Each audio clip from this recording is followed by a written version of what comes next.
got to have done this at least 52 times. But so this is the action you're looking for.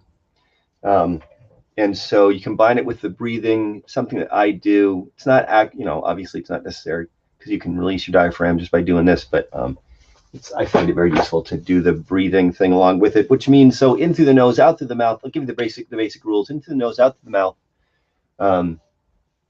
Count when you breathe in, count when you breathe out. Make sure the number is the same. Doesn't matter what the number is. Just make sure it's the same.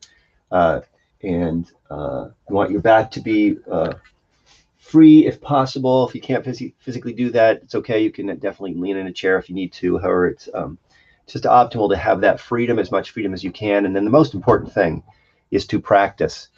I practice twice a day, every day. That's not like I'm such a great person, I'm doing that. I'm just saying that I don't ask anybody to do anything that I don't do myself.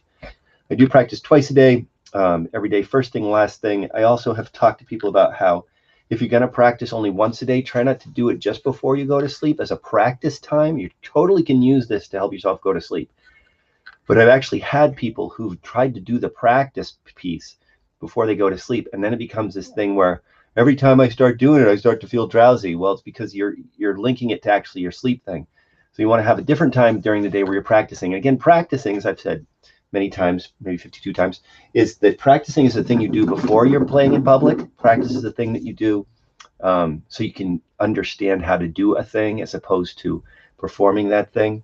And so if you're using it to try to get to sleep, that's the performance. But you want to be practicing it at another time so that you get good and get comfortable. My thing is you want to be really comfortable with what it feels like to be doing it so you know when you're doing it, because that's the way for you to get the most effect from and value from this.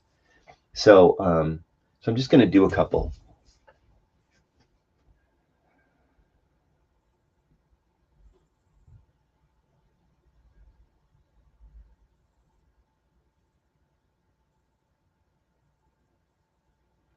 In that instance, my number was 5, and I don't know if you could actually see that I was doing it. That's really one of the things about this, is that you can do it anytime, anywhere. I do it all the time. People don't know I'm doing it.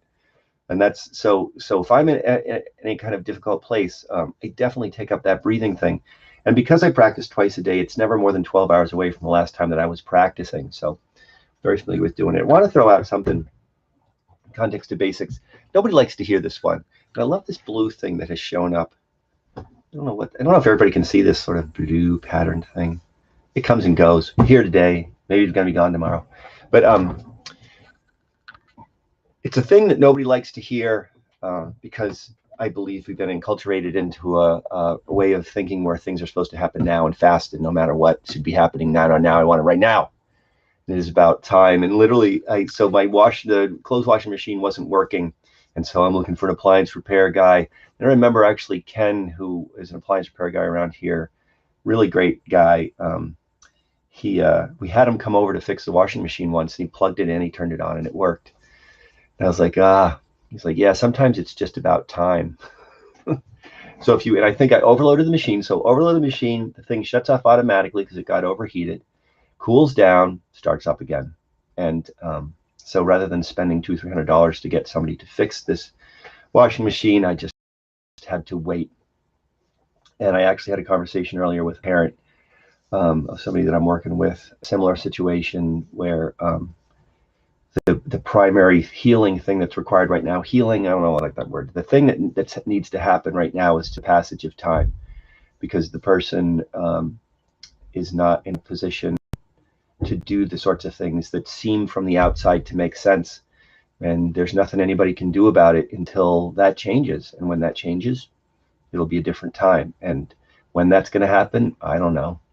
And so I've quite fortunately, I've said this numerous times, one of the most important things I got from getting a doctorate, from being a doctor, is being able to go, I don't know. And being able to go without that I don't know somehow being linked to I'm supposed to know. Nobody can know. There are things that I don't know that nobody knows.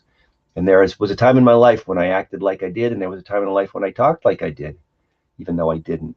And that never served me, never served anybody. And so I'm just really, really grateful to be able to be in that place of just saying, I don't know, and inviting everyone to, if you don't actually know, it's totally cool to say that not to this invitation that we're supposed to always be in this place of knowing. It's just it's a myth.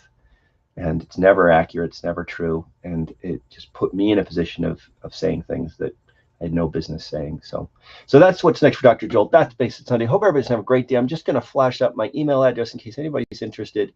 If you ever need to get in touch with me, this is my email address and a website that you can get in touch with me through.